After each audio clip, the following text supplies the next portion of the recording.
Hey, so today I want to talk about something I think about constantly, but I don't actually talk about it that much publicly. And that's the connection between physical spaces and how clearly we're able to think. So I've been a home stager now for 7 years. I've walked into probably hundreds of homes at this point, and there's this thing that happens almost every single time. The moment I walk in, before the seller says anything, I already know what's going on in the space.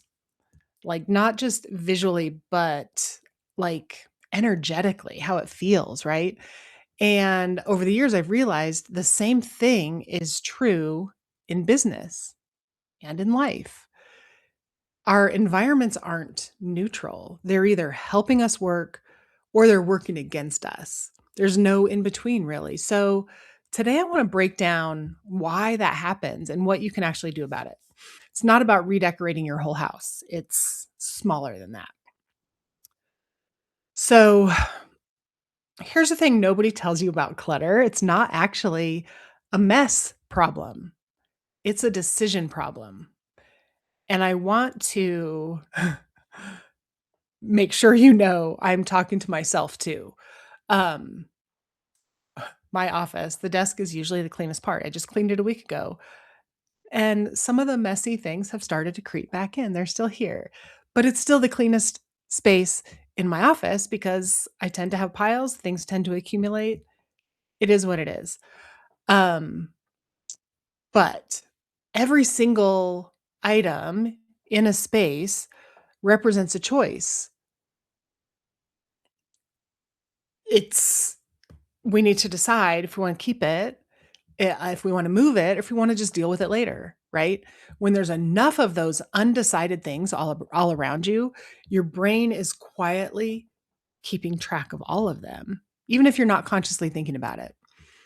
I see this a lot with sellers. A room that's just stuff to them is actually dozens of tiny unmade decisions. And when I help them make those decisions, what stays, what goes, what gets put away, what goes to storage, what gets donated, right? Something shifts. And it's not just in the room, something shifts within them. And here's where it gets interesting for me. In staging, we have this principle, right? You remove the distraction so a buyer can see themselves living there. That's it. That's the whole job in a sentence. But I started noticing that's also what clarity coaching is too. You remove the mental clutter so that somebody can actually see their own next step. It's the same skill, it's just in a different space. And I don't think it's a coincidence. I think physical space and mental space run on the same operating system. So, what does this actually look like practically in real life, right?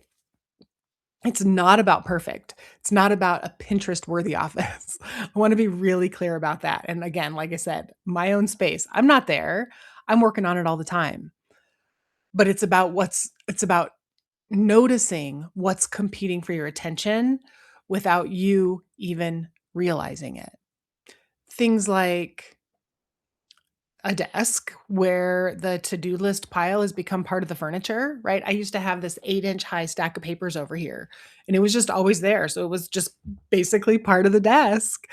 And it limited my workspace to this tiny little bit right in front.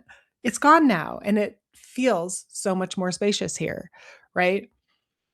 Maybe it's a closet that you avoid opening because you don't wanna deal with what's inside. Maybe it's a corner of the room that's become a dumping ground, and now you don't really like it anymore. I have one of those right over here. Those things cost us more than we think, and it's because our brain is spending energy managing them, even if it's passive. Like, we don't realize we're actually thinking about that and spending energy, but we are. So if you're sitting there and you're like, okay, yeah, where do I even start?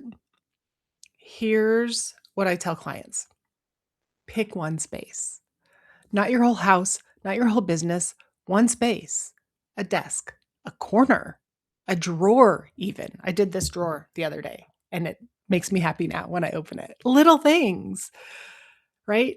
Ask yourself, does this help me think clearly or does it compete with my thinking? That's it. That's the whole filter.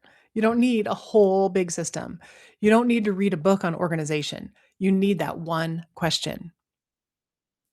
So this month, I'm going deep on this whole idea, space and strategy, and how they're way more connected than people usually think.